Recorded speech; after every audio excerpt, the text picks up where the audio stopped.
¿Qué pasó? Chicos, tengan todos ustedes buenos días. Em, Vamos a continuar el día de hoy el tema en el que nos quedamos la última clase. Por favor, sean tan amables, confírmenme si se observan las diapositivas, si se me ve, si se me escucha, o si alguno de ustedes presenta algún problema de visualización o de audio, o no me ve bien, o hay algún problema con el video. Sí se escucha, sí se Todo ve, bien, sí. profesora. Todo bien, todo bien. Gracias, Joaquín. Gracias, Alex. Chicos. El tema que vimos la clase pasada tenía cierto nivel, un poquitito como que de dificultad en la medida en que podía parecer contraintuitivo, ¿te acuerdas? Porque lo que vimos, vamos a hacer una recapitulación breve porque nos habíamos quedado en el segundo problema epistemológico contemporáneo, tenía que ver, que tiene que ver con la inducción, tenía un poco que ver con la actitud que tiene el científico hacia la realidad. ¿Te acuerdas que yo te decía? Como la ciencia es objetiva, en sí el objeto nunca va a cambiar y es el sujeto el que tiene que ponerse a disposición o tiene que adecuarse al objeto y no al revés, no tiene que intervenir la subjetividad. Eso lo habíamos visto incluso antes. Entonces, ¿por qué te lo mencionaba así?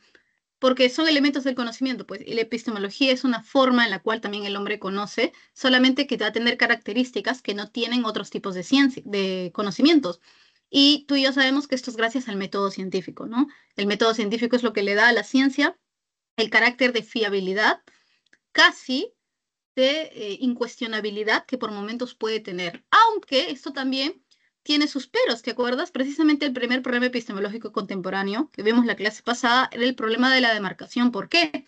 Porque justamente, más allá de las características de la ciencia, porque algunas de ellas pueden encontrarse en otras formas del conocimiento, habíamos visto que al momento de dividir dónde empiezan las ciencias y dónde empiezan otras formas de conocimiento, usualmente se utilizaba, que te estoy hablando del problema de la demarcación, esta línea demarcatoria divisoria, usualmente se utilizaba el criterio del verificacionismo.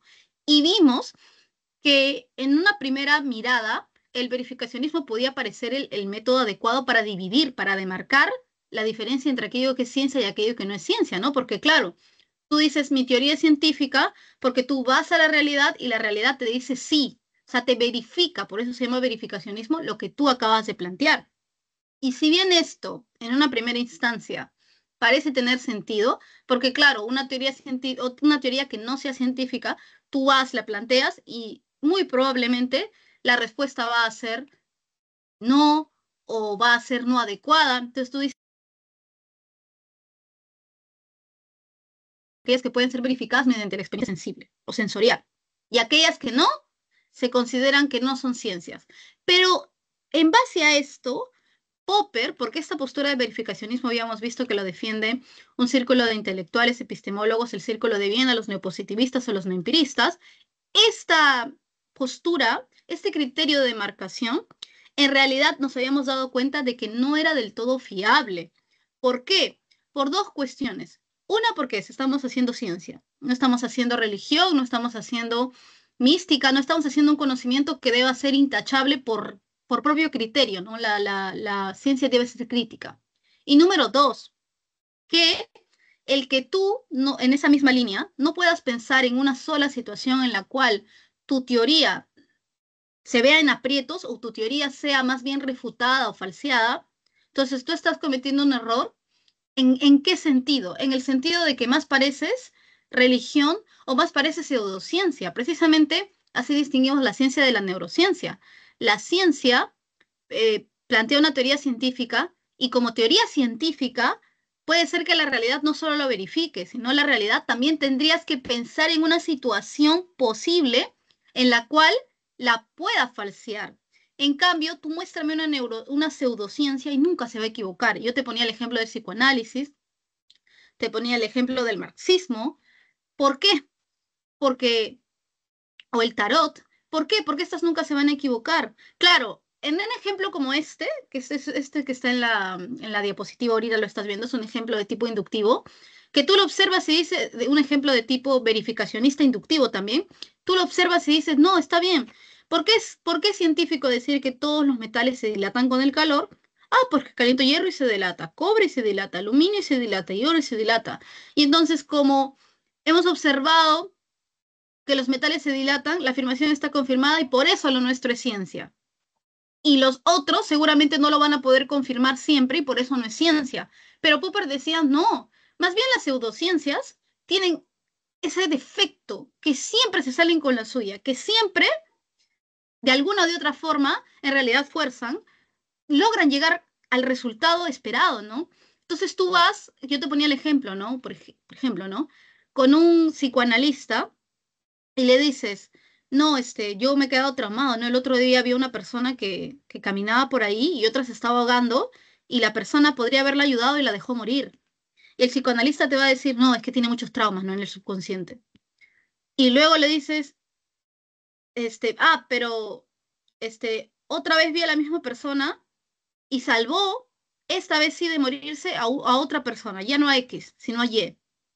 Entonces el psicoanalista te va a decir, es que esos traumas en el subconsciente probablemente están luchando con otros traumas en el subconsciente que en ese caso se vieron priorizados. Entonces tú vas a decir, nunca se equivoca, nunca falla. Igual el ejemplo que yo te decía del marxismo, ¿no? El marxismo viene y te dice, el comunismo, el Estado comunista es el estado de felicidad plena del hombre, la no dominación del hombre por el hombre. Una vez que lleguemos a ese estado, nunca más nos explotaremos entre nosotros, ¿no? Y compartiremos todo, y tendremos tiempo libre, y seremos un poco más felices, qué sé yo. Y luego tú le dices, pero ¿por qué siempre ha funcionado el capitalismo, no? Capitalismo más bien se ha impuesto como un régimen en el cual las personas, no te voy a decir que viven completamente felices, pero tienen un margen de desarrollo, de mejora. Y te va a decir, no, lo que pasa es que no han conocido el verdadero comunismo, el verdadero marxismo, porque si lo hicieran, si surgiera un sistema así, yo te garantizo que sería el fin de todos los sistemas.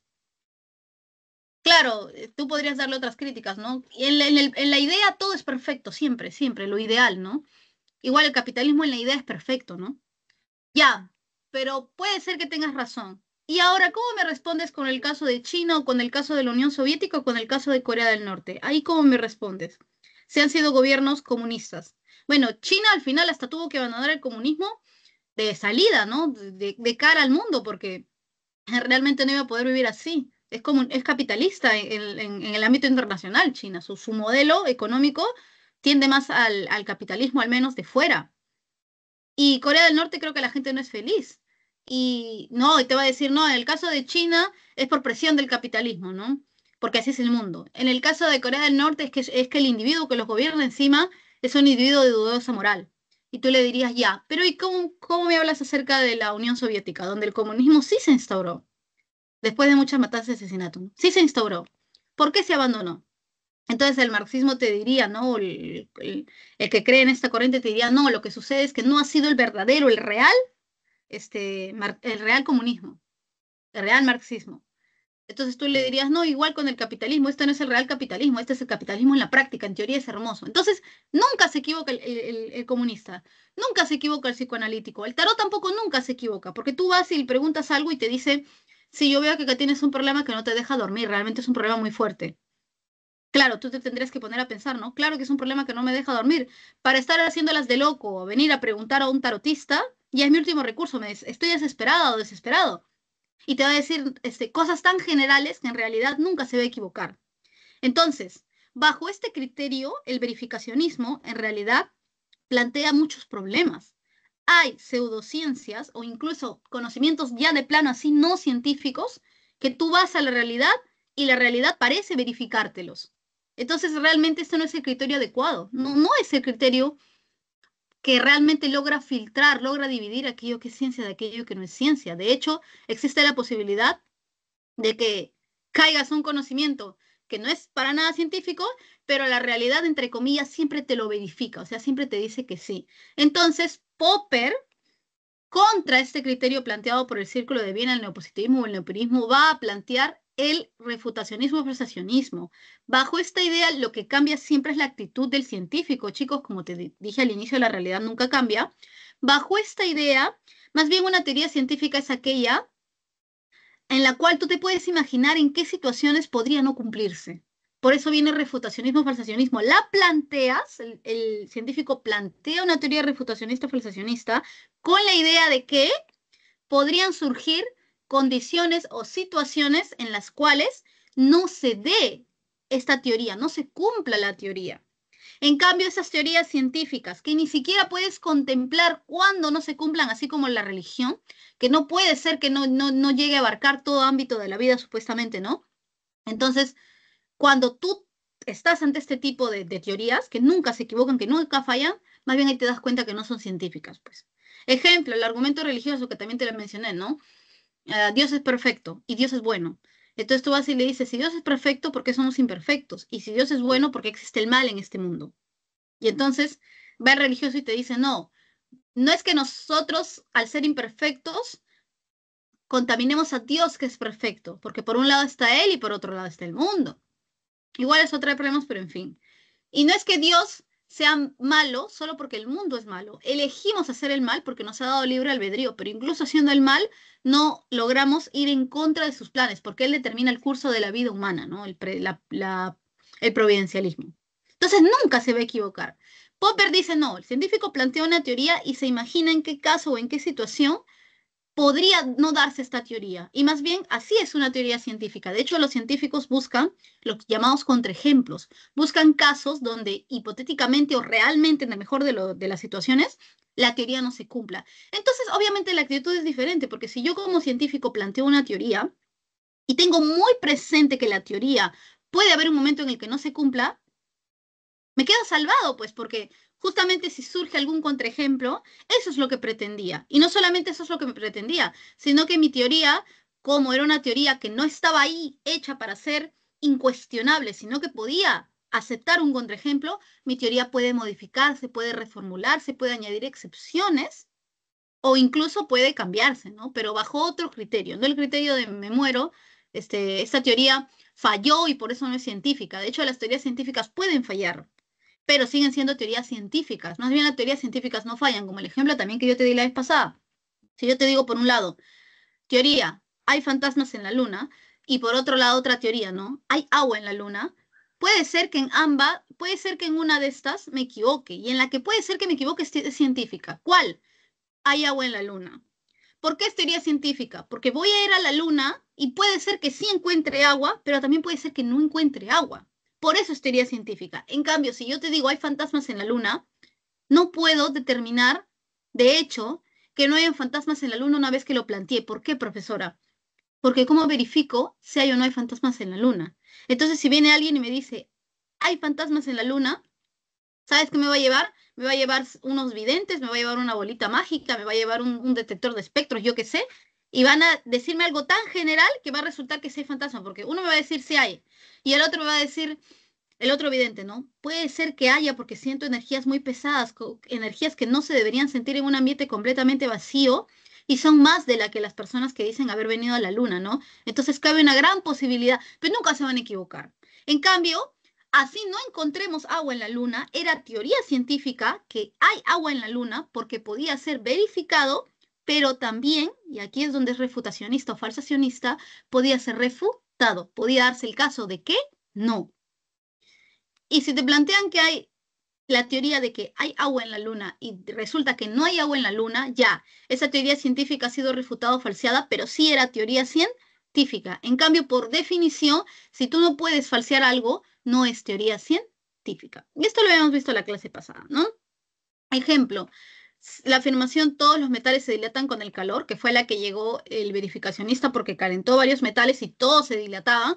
Aquí lo que se va a hacer es, sí, se va a ir a la práctica, se va a calentar hierro y se va a ver que se dilata, se va a calentar cobre, se va a ver que se dilata, pero se va a plantear el caso en donde posiblemente un metal no se dilataría. Ejemplo con el mercurio, ¿no? Que por cierto el mercurio sí se dilata, pero mira, lo que el científico va a decir, ni bien está haciendo las pruebas, va a ser lo siguiente, ¿no? Según el refutacionismo o el falsacionismo. Vamos a buscar calentar un metal y que no se dilate. Entonces, si esto ocurre, hipotéticamente hubiéramos encontrado un caso que contradiga la afirmación, la teoría científica, ¿no? Por lo tanto, la teoría en ese caso podría ser falseada y está bien. Podría corregirse para añadir esa excepción. Todos los metales se calientan salvo que ocurra tal cosa en su estructura química y no se logren calentar. Y si ya ocurren demasiados contraejemplos, esta teoría científica, que va a seguir siendo teoría científica, va a ser descartada. O sea, no pierde el rango de ser teoría científica. Ocurren varios contraejemplos que la ponen en duda, pero surge en su lugar otra teoría científica un poquitito más fiable. Pero el hecho, y esto sí es importante recordar, el hecho de que una teoría científica en el refutacionismo falsacionismo encuentre por el momento que no hay contraejemplos, no quiere decir que es irrefutable. Ahí es lo que cambia el carácter. No nos vamos a hacer como los verificacionistas. Tengo suficientes ejemplos y ya está, nunca voy a equivocar. No. Lo que hace el refutacionismo observacionista es decir lo siguiente: si yo busco contraejemplos, porque en eso me baso como refutacionista o falsacionista, y no encuentro contraejemplos, mi teoría científica, digamos que está asegurada, está corroborada, pero no es 100% verdadera, porque por definición ninguna teoría científica debe serlo, porque uno, la ciencia debe ser crítica, y porque dos, no he descubierto todos los metales en el universo está en constante expansión, y no me puedo, por ende, cerrar a una sola posibilidad. Estoy abierto, estoy a la expectativa de que el universo en algún momento pueda refutar lo que yo acabo de decir. Solamente por ahora, hasta que el universo no me dé los contraejemplos que yo continuamente los estoy buscando, mi teoría está corroborada, ¿no? Provisionalmente. Está resistiendo provisionalmente las falsaciones, pero en el futuro puede ser que llegue una, y no me voy a morir como científico porque igual en su momento era una teoría científica que estaba bien corroborada. Quizá en el futuro no tanto, pero nunca dejó de ser científica. Esta es la actitud con la que el científico hoy en día se acerca a la realidad, y ese es el tipo de teorías que plantea, las que se pueden equivocar. La ciencia es falible, pero la ciencia también es perfectible. Chicos, ¿alguna duda con esta recapitulación? O podemos continuar.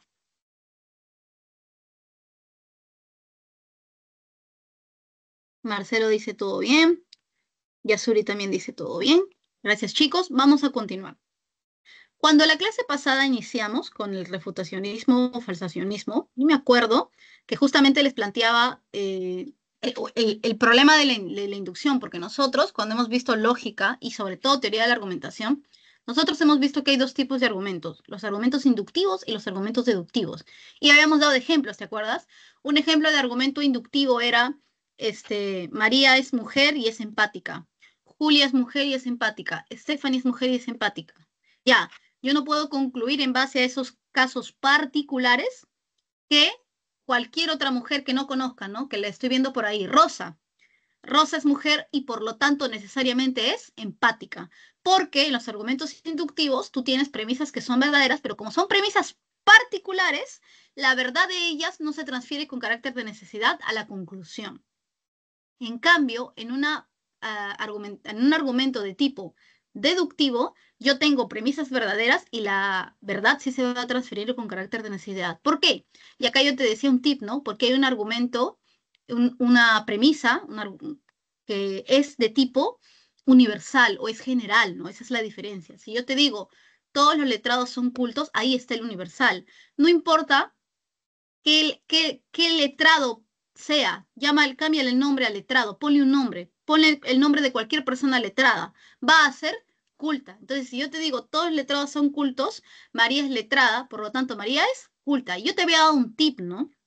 Para que distingas los argumentos inductivos de los argumentos deductivos. Yo te había dicho, en el caso de los argumentos inductivos, yo tengo un, eh, imagínate que son 100 elementos ya. Yo tengo el elemento número uno y es verdadero. Te estoy dando un ejemplo de cómo se forma un argumento inductivo. Tengo el elemento uno y es verdadero. Tengo el elemento que se llama 2 y es verdadero. Tengo el elemento que se llama 3 y es verdadero. Tengo el elemento que se llama 5 y es verdadero. Hasta el número 50, todos mis elementos son verdaderos. Ahora, estos 50 elementos forman parte de un conjunto que se llama X, que tiene 100 elementos. Pregunta: el hecho de que del elemento 1 al elemento 50 todos hayan sido verdaderos, ¿a mí me garantiza que del 50 al 100, o sea, el conjunto total, vaya a ser verdadero?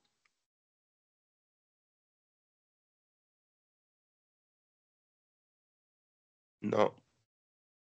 Muy bien, Gerson. No, nada me garantiza. Es más, si encima es un conjunto en expansión que va del 1 al infinito, así yo llegue a 5 elementos verdaderos, 10, 100, 1000, 1 millón, 2 millones, como el elemento es, como el conjunto es hacia el infinito, peor todavía. Entonces, este es el problema que surge con la inducción. Yo, en base, por mucha cantidad que sea, mientras no sea infinita, yo no puedo decir que todo el conjunto va a ser verdadera. Por mucha cantidad que yo tenga de elementos que sean verdaderos, no puedo decir que todo el conjunto va a ser verdadero, pues. Y ese es el problema con la inducción. Ese es el gran problema, ¿no? Ahora, ¿por qué el título de esta diapositiva precisamente era el problema de la inducción y el método de la ciencia? Porque esta forma de razonar era propia del quehacer científico. O sea, el científico veía una cantidad N de casos y concluía, generalizaba. Entonces, esta no es una forma adecuada de proceder, pues, porque la pregunta que podríamos hacer es la siguiente: ¿es válido sacar conclusiones generales a partir de premisas particulares, a partir de elementos particulares? ¿Es válido que el científico diga, como hay un cisne blanco, dos cisnes blancos, 100, 1000, 1 millón, 10 millones de cisnes blancos, todos los cisnes serán blancos? No, porque por mucha cantidad que sea, hay muchísima cantidad, de hecho, a mí nada me garantiza que en el futuro, en el continuo del infinito, el resto del mundo, si es que el mundo dura infinitamente, no creo, pero en el resto del mundo, del universo, vaya a surgir, nada me garantiza que vaya a surgir, que no vaya a surgir un cisne que sea moteado o que tenga un defecto genético que lo haga ser de color negro o color dálmata, por así decirlo. Nada me garantiza esto. Pero así procedía el científico, porque el científico decía, yo he visto suficientes cisnes blancos, los cisnes son blancos. Y en ese los cisnes son blancos es implícito, todos los cisnes son blancos. Entonces, hay un problema con la inducción, pero es el método que la ciencia normalmente ha seguido, chicos. Ya. Por otro lado, tenemos el caso de la deducción, que cuando hablábamos de argumentos inductivos, te acuerdas que yo te di ese ejemplo, ¿no? Todos los letrados son cultos, María es letrada, María es culta. Profesora, ¿cómo yo puedo dar una premisa de carácter universal? Mayormente, chicos, se da por definición. Cuando tú defines, ahí sí sueles dar con un talante universal. Por ejemplo, la definición de letrado es alguien que lee, que es versado en las letras, que gusta de leer en el sentido más general. Y alguien culto es aquel que por ahí vendría el nombre, sabe algunas cosas o muchas cosas de una o varias culturas, ¿no? Entonces, por definición, una persona que ha leído toda su vida o que le gusta leer, claro, no se va a volver inteligente, no se va a volver suertuda, no se va a volver hábil, pero sí va a tener un cierto conocimiento, un cierto bagaje de algún ámbito de la cultura o de varios ámbitos de la cultura o de varias culturas. Entonces, si yo te digo que una persona letrada es culta, no importa qué persona te meta. Si es letrada, va a ser culta. Y claro, aquí viene la formación de argumentos deductivos. El ejemplo que yo te di la vez pasada del conjunto, vamos a hacerlo al revés. Primero, yo tengo un conjunto que se llama X. Y este conjunto que se llama X, yo he establecido que es un conjunto verdadero. O sea, todo el conjunto se llama X y X yo ya he determinado que es verdadero. Pregunta: si X tuviera elementos del 1 al 100, vamos a elegir un número al azar, 7. ¿Será verdadero? ¿Qué piensas tú? Yasuri dice, claro, será verdadero, ¿no? Ya, sí. Si yo he determinado que todo el conjunto X es verdadero, ahí sí no importa qué elemento yo le ponga. Le pongo el elemento 1, le pongo el elemento 7, el elemento 15, el elemento 30, el elemento 72, el elemento 99, 100. Todos van a ser verdaderos porque yo ya he establecido que todo el conjunto es verdadero. El conjunto se llama X, es verdadero, no importa los elementos. Cualquier elemento que yo meta ahí va a ser verdadero. Profesora, y si el conjunto X, que es verdadero, va del 1 al infinito, no importa. Métele el número 9.990.999 y va a ser verdadero. Entonces, los argumentos de tipo deductivos, como ya te logran probar la verdad de una premisa con talante universal, ahí sí ya puede hablarte de verdad de los particulares que lo conforman. Entonces, sí, realmente el mejor método para la ciencia sería el método inductivo. Y claro, el modo de proceder es diferente, porque en un argumento inductivo yo primero procedo de particulares, de individuales, y luego generalizo, que no debería hacerlo. En cambio, en el argumento deductivo, yo te planteo la verdad de un general. Y cuando yo te planteo la verdad de un general, ahí sí puedo particularizar. Esa es la diferencia. Mira, vamos a ver los ejemplos para que quede un poco más claro. Mira, mira. La inducción es el método con el que siempre ha avanzado la ciencia. Se considera supuestamente el método más adecuado. Ya, pero eso trae un problema. Es válido sacar conclusiones generales a partir de situaciones o de acontecimientos particulares, de casos particulares, ya. Vamos a ver el ejemplo, ¿no? La afirmación científica. Todos los metales se dilatan con el calor. ¿Qué es lo primero que tendría que hacer alguien que está utilizando el método inductivo? Tendría que pensar así, ¿no? Yo voy a ir de lo particular, de casos particulares, a lo general. Entonces, por lógica, yo para comprobar esto, primero tengo que observar muchos casos particulares y luego generalizar. Entonces, lo primero que hago es calentar hierro, veo que se dilata. Caliento cobre, veo que se dilata. Caliento aluminio, veo que se dilata. Caliento oro, se dilata. Trato de calentar todos los metales que pueda y después de ver muchas observaciones similares, o sea, ver que muchas veces los metales al calentarse se dilatan, yo concluyo, parece que todos los metales se dilatan con el calor. Así es como funciona el método inductivo. Ya, ¿cuál es el problema? Que esto es probable, en realidad. Así yo tenga igual muchos casos de muchos metales que se dilatan, yo no puedo decir que todos, el conjunto total de los metales, se va a dilatar.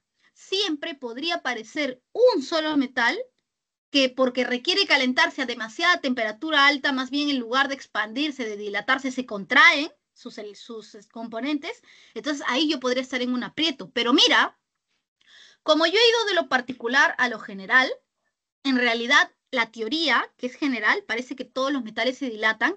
¿De qué depende? Depende de los casos particulares, porque yo voy de lo particular a lo general. Mis premisas son particulares y mi conclusión es general. Esto es riesgoso, pues chicos, una sola premisa, un solo caso en el cual un metal no se dilate y por definición, como mi razonamiento era de lo particular a lo general y ocurrió un particular que no cumpla, toda mi teoría se cae. Por eso los argumentos inductivos son peligrosos, porque si yo te he sacado una conclusión general en base a particulares, un solo particular, y de hecho puede ser que aparezca con mucha probabilidad, que me contradiga, tengo que bajarme todo el argumento. Toda la teoría científica tiene que volar, por definición, porque estaba sentada en particulares y un solo particular le ha fallado. Entonces, este es el problema con la investigación científica que es inductiva, que la ciencia ha funcionado en el pasado con esto. Que claro, como te arma una teoría en base a particulares, uno solo, y la teoría científica tiene que ser descartada. Y es cierto, chicos, podría parecer un metal que por sus cualidades, por sus características, por el tipo de calor que tiene que aplicarse, por cómo interactúan sus moléculas, no se dilate con el calor. Y aquí el científico se va a tirar por la ventana porque, claro, tendría que descartar toda la teoría. Por definición, si yo he necesitado particular para llegar a lo general, un solo particular que me falle y no llego a lo general. Chicos, este método inductivo que están viendo, ¿a qué les recuerda? ¿Les recuerda al verificacionismo o les recuerda al falsacionismo o refutacionismo? ¿A cuál de los dos les suena con el que podría trabajar? ¿Cuál de los dos?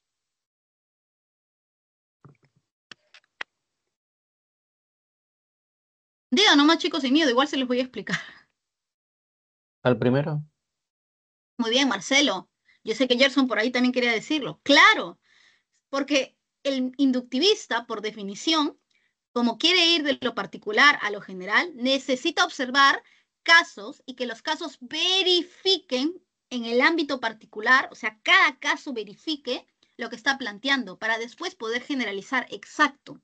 De hecho, el método inductivo lo van a defender lo mismo que defendían el verificacionismo, que son el círculo de Viena, los neopositivistas y los neoempiristas. Entonces, ¿quién crees que va a estar contra el método inductivo? El mismo que estaba en contra del verificacionismo y el mismo que contra el verificacionismo planteó el refutacionismo por falsacionismo. Te estoy hablando de Popper. Popper, de nuevo, así como contra el verificacionismo, puso el falsacionismo, refutacionismo igual. Contra el método inductivo, él va a plantear el método que él va a denominarle el llamado método hipotético deductivo. Y claro, el método hipotético deductivo que plantea Popper, en el ámbito lógico, estamos hablando en el ámbito lógico, es mucho más seguro. Pero esto plantea un pero. La ciencia ahora no constituye teorías en las que se abraza, en las que ya confía plenamente.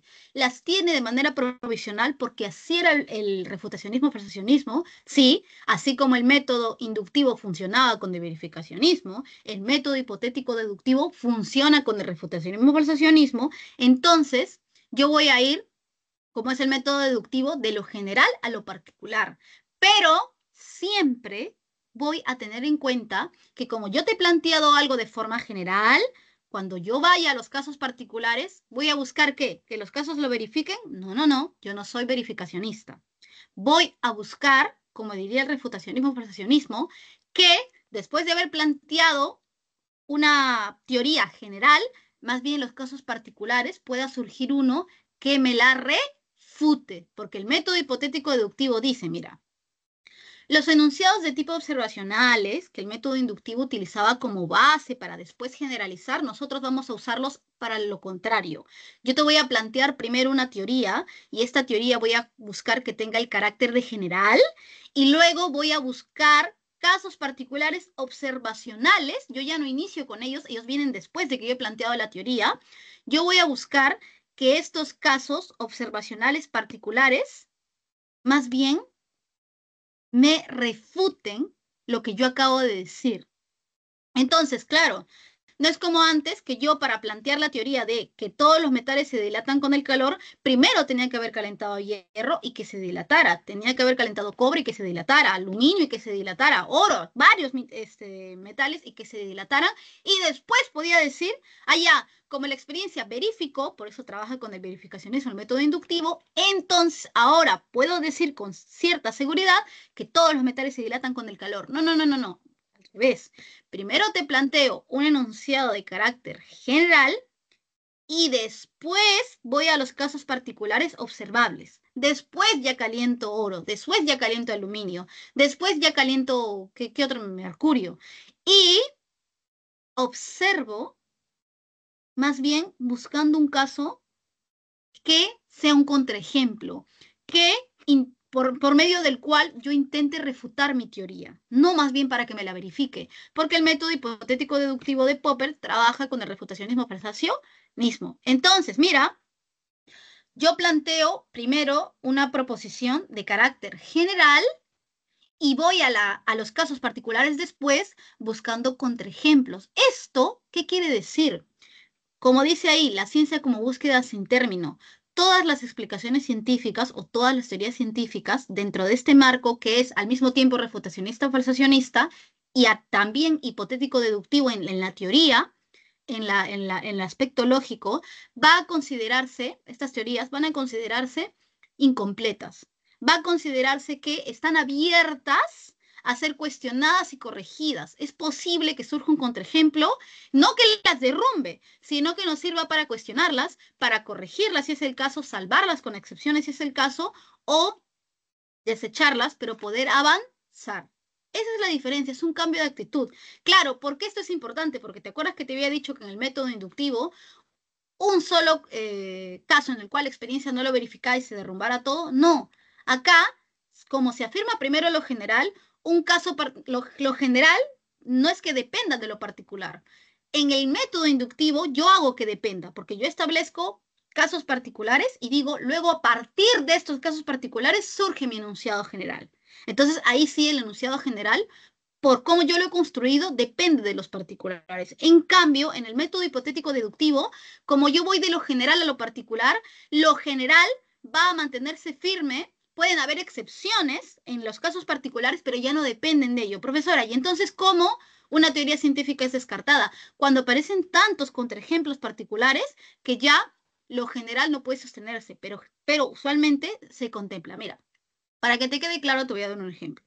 En este caso, ¿cuál sería la afirmación científica a la que querríamos llegar, no? Que todos los metales se dilatan con el calor. El método inductivo ha llegado planteando que particularmente, primero, los metales se dilaten en hechos verificados, que yo realmente los caliente y se dilate, y después ya, recién, ha concluido que todos los metales se dilatan con el calor. Claro, un solo metal que no se dilate y ya no puede llegar al final, a lo que buscaba, a plantear que todos los metales se dilaten con el calor. Ya, en cambio, aquí el método hipotético deductivo, como va de lo general a lo particular, lo primero que va a plantear es una hipótesis, pues. Y cuando te plantea una hipótesis, va a deducir qué tendría que pasar para que se cumpla la hipótesis. Esto quiere decir que si hay un caso en el cual no se cumpla la hipótesis, entonces vamos a poder encontrar el contraejemplo, vamos a poder cuestionar. Y yo, de hecho, voy a buscar poner a prueba, después de que he planteado la teoría general, la hipótesis general, voy a tratar en la práctica de poner a prueba a ver más bien cuáles casos no cumplen, pues, porque esa es mi actitud como refutacionista, falsacionista, que está trabajando con el método hipotético deductivo. Entonces, mira, voy a dar este ejemplo, voy a ir de lo general a lo particular. Habiendo observado, porque partimos de la observación, ¿para qué te voy a decir que no? Pero no de casos particulares, no. Habiendo observado la regularidad, planteo una hipótesis. Si un objeto es metálico, entonces se dilatará al calentarse. Esto es una teoría general, es una hipótesis general, ¿no? También podría decir todos los metales se dilatan con el calor, ¿no? Pero el hipotético deductivo, el científico que trabaja con el método hipotético deductivo, es mucho más cauteloso. Entonces dicen, ¿no?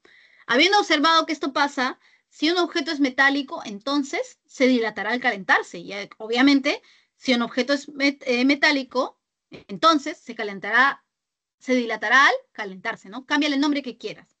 Deduzco, si caliento zinc, debería dilatarse. Si caliento mercurio, debería dilatarse.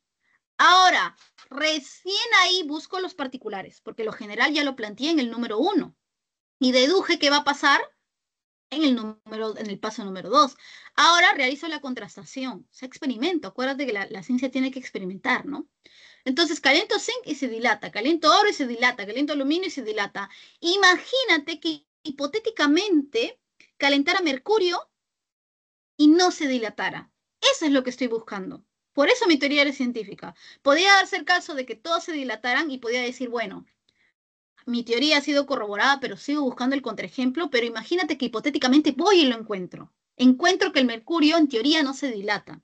¿Sabes qué va a concluir el que está trabajando con el método hipotético deductivo? Primero se va a alegrar porque ha encontrado un contraejemplo, ha encontrado un caso excepcional en el cual no se cumpla la teoría. Entonces va a decir, mira, con este caso, hipotéticamente el mercurio no se dilató, la hipótesis fue falseada. Por lo tanto, puedo modificar mi teoría o, si ya surgen demasiados contraejemplos, puedo descartarla. ¿Cómo podría modificar mi teoría? Podría decir, ¿no? Si un objeto es metálico, entonces se dilatará al calentarse a menos que por su estructura química, con tal y cual con característica, en lugar de dilatarse, se contraiga momentáneamente. Entonces, la teoría, como iba de lo general a lo particular, no se derrumba, sino que acepta modificaciones, acepta añadiduras, acepta enmendaduras. Ahora, si surgen demasiados contraejemplos, ¿no? Descubro un nuevo sistema, sistema planetario de otro tipo de estrella y varios metales no se dilatan al calentarse, ya, pues ahí sí tengo que ver si la teoría sobrevive. Pero esto es lo que yo quería al aplicar el método hipotético deductivo. ¿Mi teoría se derrumbó con un contraejemplo o no? Porque como mi ejemplo iba de lo general a lo particular, como lo particular no sostenía lo general, sino que lo general se planteó primero y lo particular vino después, podía darse una excepción. Y de hecho yo como científico buscaba la excepción. Pero cuando encontré la excepción, cuando encontré el contraejemplo, esto me ayudó más bien a enriquecer mi teoría, que como ya era general, no iba a tambalearse con este descubrimiento. Y si ocurren demasiados contraejemplos, si encuentro demasiados contraejemplos, buena teoría científica la que tenía, entonces ahí sí podría descartarla. Ahora, aquí obviamente el enfoque no es verificar, verificar, verificar y luego plantear algo de carácter general. No, acá la teoría es algo general de entrada, de inicio, que deduce cuándo se va a cumplir, pero al haber encontrado un contraejemplo, se da cuenta de que es necesaria una modificación, es necesario un cambio, una añadidura, pero siempre voy a buscar eso, pues que la predicción falle. Profesora, y si por ahora no encontramos ningún contraejemplo, ya, como iba de lo general a lo particular, bueno, en este caso, después lo particular lo está, por así decirlo, corroborando. Pero no puedo, como el verificacionista, como el que trabaja con el método inductivo, ni concluir que se va a dar así en todos los casos, como hacía el método inductivo, ni tampoco como el verificacionista decir mi teoría es 100% segura. No. Como trabajo con el método falsacionista, siempre voy a buscar un contraejemplo, un caso en el que no se dé. Y como trabajo con el método hipotético deductivo, primero partí de lo general y luego, igual, siempre busqué un ejemplo que lo contradijera. Chicos, ¿esto se entendió? ¿O alguien tiene alguna duda aquí? Profe, y si no encuentras ninguna contraparte que lo contradiga, ¿qué pasa? Se considera que la teoría científica está, por así decirlo, salvada, pero la actitud del científico es la que nunca va a cambiar. ¿Por qué? Porque no, porque por lógica la inducción se plantea algo que no es seguro. Mira, si no encontramos ninguna teoría, claro, el verificacionista diría, ahí está, pues ves, lo verifiqué tantas veces y nunca se dio un contraejemplo que por eso mi teoría es teoría científica. Claro, pero ya hemos visto que con el ejemplo que te di del conjunto, tú no conoces los casos infinitos. Entonces, puedes decirme, en el caso de la teoría hipotético-deductiva, que tu teoría está, vamos a llamarlo así, salvada, tu teoría está corroborada, es una teoría segura. Pero si no apareciera un caso, un contraejemplo, el científico, lo que sucede, chicos, es que no se cierra la posibilidad. Lo que hace el científico es decir, vale, se ha salvado, literalmente el científico dice, se ha salvado por ahora de que no encuentre un contraejemplo, pero como el universo seguimos conociéndolo, se sigue expandiendo nuestro conocimiento del universo, no voy a descartar esto. Puede ser que ocurra un caso, una situación en la que se encuentre, como el ejemplo del agua hervida, chicos. Una propuesta de tipo, una teoría científica es que el agua hierve a 100 grados. ¿Cómo haría el inductivista? El inductivista diría, ¿no? Que encima es verificacionista. El inductivista diría, vamos a los hechos, vamos a los particulares. En China, caliento agua a 100 grados. Caliento agua a 100 grados y hierve. En Groenlandia, caliento agua a 100 grados y hierve. En Perú, caliento agua a 100 grados y hierve. En Escocia, caliento agua a 100 grados y hierve. Ahí está, pues, lo verificó la experiencia, el agua hierve a los 100 grados. De los particulares, el inductivista iba al general. Una sola vez que no hirviera a 100 grados y se moría el inductivista. Ahora mira cómo va a actuar el que es refutacionista, falsacionista, buscando un caso en el que no hierva el agua y que encima es hipotético deductivo. Va a ir de lo general. Va a decir, si caliento agua a 100 grados, el agua hervirá. Deduzco. Si caliento agua a 100 grados en un país tal, va a hervir. Si caliento agua a 100 grados en otro país tal, va a hervir. Pero va a buscar contraejemplos. ¿Sabes lo que haría un falsacionista o refutacionista? Diría, ya pues, pero eso es a condiciones de presión normal, ¿no? La presión que ejerce la Tierra. Y si lo meto en una cámara de vacío, ¿y sabes qué pasa en una cámara de vacío? Que trata de imitar la falta de atmósfera terrestre que ejerce cierta presión, el espacio, trata de imitar el espacio, ¿no? No hierve a 100 grados el agua, necesita un poquitito más de temperatura para hervir.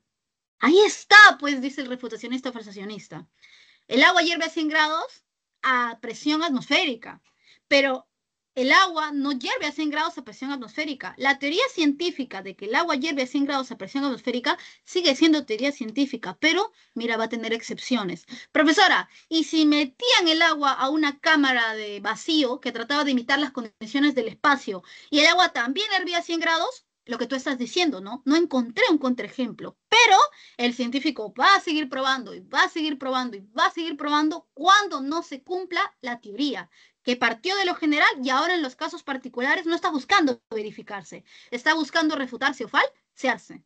Si no la encuentra, profesora, si sigue intentando y no la encuentra, vamos a decir, qué buena teoría, es robusta, ¿no? Soporta muchas pruebas, muchos intentos de falsearla, pero como científico yo siempre voy a intentar falsearla. Por ahora se salvó, pero en algún futuro puede surgir el caso, la situación donde no se salve. ¿Se entendió, chicos? Sí, profesora. Gracias, Marcelo. Espero que eso haya resuelto tu duda ayer. Ya, ahora vamos con otro problema, ¿no? Ya hemos visto el problema de la demarcación, ya hemos visto el problema del método científico, ¿no? Ahora vamos a ver el problema de el progreso científico. Ah, ¿verdad? Pero antes me estaba olvidando, algo muy chistoso, chicos, que sí, sí, debemos mencionarlo. Mira, hemos estado hablando de métodos para proceder en ciencia y obviamente estos métodos se realizan porque son métodos lógicos, a la par del método científico, que ya lo hemos visto, ¿no? Que es un método ya más de acción, de cómo debe actuar el científico, ¿no? Pero ¿qué pasa si uno de estos eh, epistemólogos que existen, más bien plantea que no hay la necesidad de un método? De hecho, te muestra un caso muy famoso en el cual el método no ha sido 100% cumplido. Estoy hablándote de que, habiendo ya visto, pues ya hemos visto, habiendo ya visto como posibilidad el método inductivo, habiendo visto como otra posibilidad que es mucho más realista, el método hipotético deductivo, existe la posibilidad de cerrarse a todo método, de decir no hay método. Justamente Paul Feyerabend veía, ¿no? Que se peleaba el Círculo de Viena o los neopositivistas, no empiristas, con Popper, tratando de establecer el método. ¿Y sabes qué dijo él? ¿Y si no hay método? No hay método. ¿Te acuerdas que el anarquismo es una teoría que funciona más en la rama de las ciencias sociales, en la rama de las ciencias políticas? ¿Qué plantea el anarquismo, ¿no? El anarquismo plantea de que estamos tratando de pelearnos por sistemas, un sistema, el otro sistema, y si no hay sistema, pateemos el tablero, que no haya sistema. Entonces, el anarquismo es un movimiento que surge después de que hubiera muchas decepciones en el ámbito político.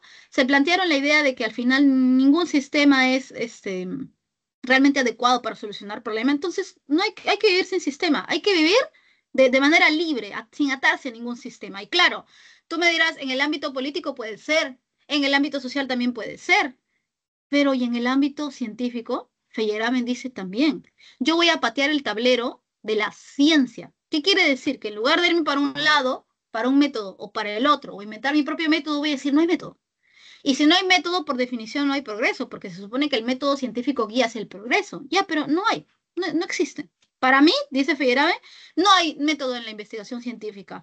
Pero tú te acuerdas que el método científico, tanto el método científico que hemos visto como proceder la clase pasada, como el método científico lógico que estamos viendo ahorita, el inductivo el hipotético deductivo, son lo que hace de la ciencia ciencia. Entonces, ¿qué va a pasar? Vamos a tener que concluir que si no hay método en el fondo, no hay nada que haga especial a la ciencia, pues. No hay nada que la distinga de otras formas de conocimiento creadas por el hombre. Entonces, la vamos a poner al nivel, y Feyerabend lo hace, ¿ah? La pone al nivel de la religión, lo pone al nivel de otras formas de conocimiento. Entonces, Feyerabend va a considerar esto, que debe haber un anarquismo epistemológico en la ciencia, que el científico debe patear el tablero y no casarse ni con un método científico ni con el otro. Y entonces, ¿cómo va a actuar el científico, no? Podrías preguntarle tú a Feyerabend. El científico debe actuar, te va a decir Feyerabend, siguiendo el todo vale. En la guerra y en el amor y en la ciencia todo vale. Entonces tú como científico, en lugar de pegarte a un solo método y de tratar de seguir un solo método, tienes que hacer como científico lo que a ti te sirva. Profesora, ¿de verdad la ciencia puede llegar a algún lado con esto? Chicos, sí, de hecho lo ha logrado. Tenemos el caso de Newton, por ejemplo. Newton se considera un personaje importante con el cual la ciencia logró grandes avances, sobre todo por sus teorías de la gravitación universal, que tú ya conoces seguramente, ¿no? Un objeto, un objeto se ve detenido, una fuerza puede seguir hasta el infinito hasta que otra fuerza la vaya desgastando poco a poco, o un objeto llega a caer hasta que sea detenido, que es la ley de la inercia, ¿no? O la teoría de la gravitación universal. Newton aportó mucho a la historia, ¿no? Y Feyerabend, ¿sabes por qué lo utiliza de ejemplo? Porque según él, Newton no se casó con ningún método, sino que utilizó el todo vale. O sea, hay un caso supuestamente comprobado en el cual ha servido este anarquismo, no casarse con ningún sistema y tener libertad ética y moral para actuar tú como científico como tú quieras. ¿Es de verdad Newton hizo esto? Sí, por ejemplo, él rompió muchos por así decirlo, requisitos para hacer ciencia de su época. Por ejemplo, ¿no? Antes, cuando los científicos observaban el cielo, casi que lo hacían a ojo pelado, ¿no? Entonces él dijo, no, yo voy a utilizar este instrumento que se ha inventado hace poco, de hecho hasta lo popularizó, algunos creyeron que lo había inventado el telescopio, ¿no? Y con el telescopio voy a agrandar las imágenes. Ya, pero ¿a ti qué cosa te garantiza realmente que agrandara las imágenes? Y si estaba inventando las imágenes o las estaba alterando, pero Newton dijo, no, yo voy a utilizar el telescopio. Así la comunidad científica no lo haya establecido. Otro, ya, pero lograste unas investigaciones increíbles, señor Newton. Lo publicarás en Nature, lo publicarás en Science Advance, ¿no? No, voy a utilizar propaganda para dar a conocer mis investigaciones. ¿Qué? Sí, y es más, voy a utilizar la retórica y la sátira para que mis investigaciones tengan alcance, tengan llegada. Entonces, ahí Feyerabend, supuestamente en el caso de Newton, nos da un ejemplo en el cual el método científico se dejó de lado y se utilizó el método del todo vale, en el caso de Newton, ¿no? Ahora, tendríamos el penúltimo problema, bueno, penúltimo problema así histórico en el cual se han andado peleando, más o menos, aunque en realidad aquí no. Mira, el último problema es del progreso científico. Chicos, ¿cuándo podemos hablar de progreso? ¿Sabes? Cuando tú vas a hablar de progreso, cuando tú tengas un fin. Tú puedes bajar 10 kilos o puedes subir 10 kilos y no significa nada, dependiendo del fin que tengas, pues. Si tu fin es estar más saludable, porque ya te han dicho que tienes que cuidar tu peso, tu corazón, subir 10 kilos es malo. Pero si tú tienes que hacerte una operación de aquí a una semana y te han dicho que subas 15 kilos, subir 10 kilos es bueno. Entonces, hablamos de progreso cuando hay un fin al que apuntar. Ya. Y entonces, en la ciencia, ¿cuál es el fin? El fin es entender el universo. El fin es cada vez tener una comprensión mucho mejor del universo. Ya. Pregunta, si este es el fin, ¿hay un progreso? O sea, la ciencia cada vez se acerca a ese fin. ¿Te acuerdas que el círculo de Viena, los neopositivistas y los neoempiristas se paraban peleando por el problema de la demarcación y por el problema de método científico? Ya, acá se van a poner de acuerdo. El círculo de Viena y Popper se van a agarrar de las manitas y van a decir, sí, o sea, existe un perfeccionamiento y una ampliación del conocimiento científico. Este es el fin de la ciencia y toda la investigación científica cada vez va perfeccionándose, o sea, va acercándose más y cada vez se amplía más para abarcar más aspectos del universo. Entonces sí existe, según ambos, un progreso científico. ¿Para qué se reconciliaron? ¿No? Siempre va a haber alguien que se oponga, ¿no? Kuhn no estuvo del todo de acuerdo con esta teoría, ¿no? Con esta forma de ver la investigación científica. ¿Por qué? Porque Kuhn le va a decir al círculo de Viena, a los positivistas, a los empiristas y a Popper lo siguiente. Ya, tú dices que como hay un determinado fin, la ciencia se perfecciona y se amplía. O sea, la ciencia es lineal porque siempre va para ese lado y la ciencia es acumulativa. Se amplía, o sea, acumula cada vez más conocimientos y ampliándose para llegar a ese fin. No, no, no, no, no, no. O sea, puede existir ese fin ideal, pero ¿sabes qué? La investigación en ciencia no es lineal ni acumulativa, porque muchas veces el científico avanza sin saber si está yendo por el camino correcto, si está realmente conociendo el universo o si tiene una idea equivocada de él y cambia de idea y trata de llegar mejor hacia esa idea. O sea, si este era el fin de la ciencia y según el círculo de Viena y Popper, mira, iba así, iba así, iba así, cada vez se empleaba más, Kuhn va a decir, no, mira, el fin se lo establece cada científico, cada época científica, y la ciencia va más o menos así, mira. A veces por un lado, otras veces cambia de dirección, otras veces vuelve, otras veces cambia para otro lado, otras veces va para el lado opuesto. O sea, para él, la ciencia no sigue una misma línea, sino que el conocimiento científico se da a partir de una serie de saltos, cambios abruptos de una dirección a la otra, que él va a denominar revoluciones científicas. En una revolución científica, chicos, no es que modifico algunas cosas, no es que cambie algunas cosas, no. En una revolución científica, cambio de un paradigma completo al otro. ¿Por qué? Porque un paradigma, que es el estado actual de la ciencia, guía todo. Un paradigma está establecido y todo lo demás trata de moldearse a él. Te voy a dar un ejemplo del geocentrismo al heliocentrismo. No es que pasamos simplemente de pensar que la Tierra era el centro del universo a que el Sol es el centro ni del universo, del sistema planetario solar, ni el centro de nuestra galaxia somos. Ya, no, no, no, no. La verdad, chicos, es que cuando cambiamos de modelo, de paradigma, de geocentrismo al heliocentrismo, cambiaron muchas cosas. ¿Por qué?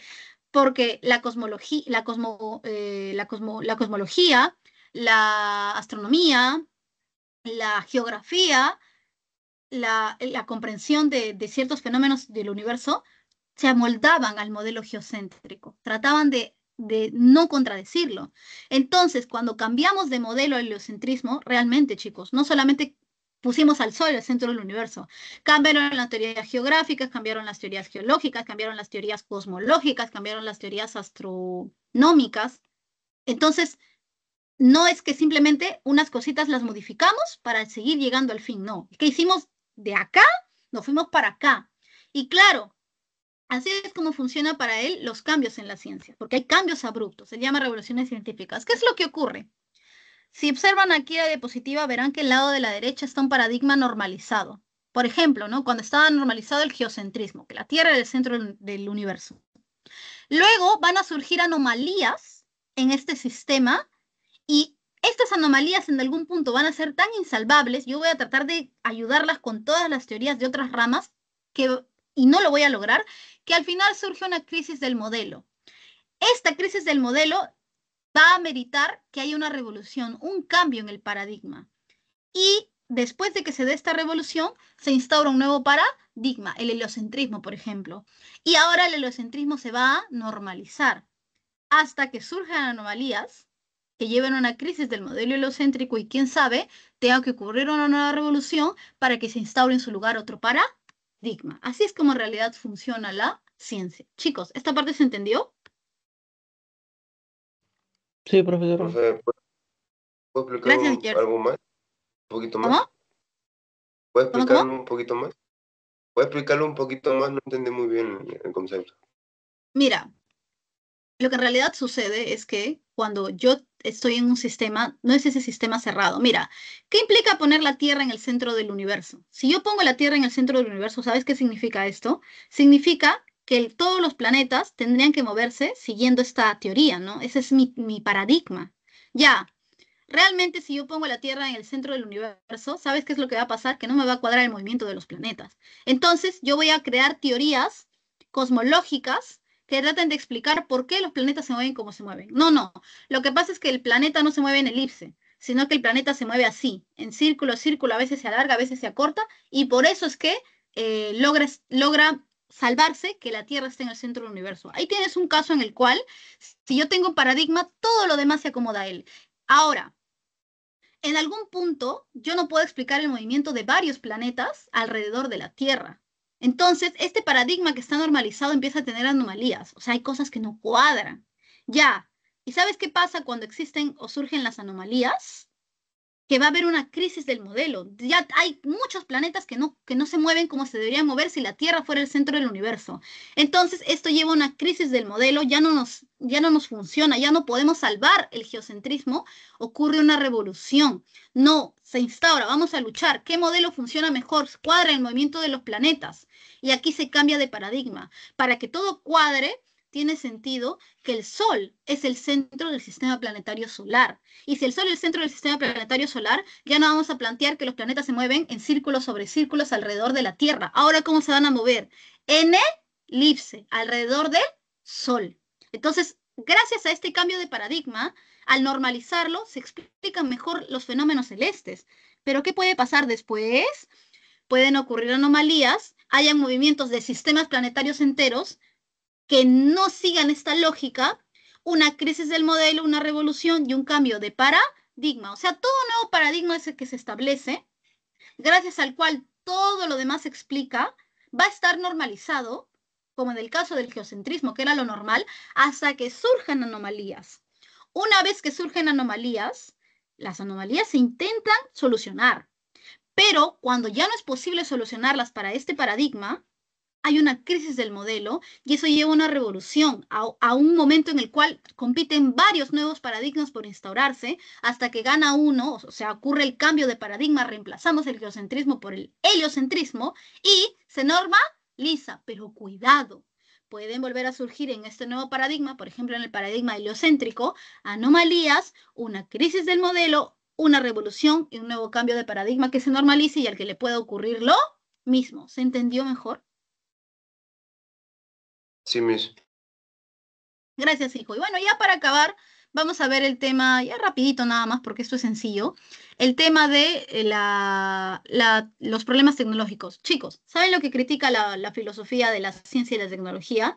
Lo que va a criticar es que ha llegado un punto desde la segunda revolución industrial en adelante, en el que se ha desarrollado tanto que ya se están dejando de lado o no se están teniendo en cuenta aspectos éticos o morales. De hecho, la filosofía de la tecnología critica la ciencia en qué sentido. ¿Qué es la ciencia? La tecnología, perdón.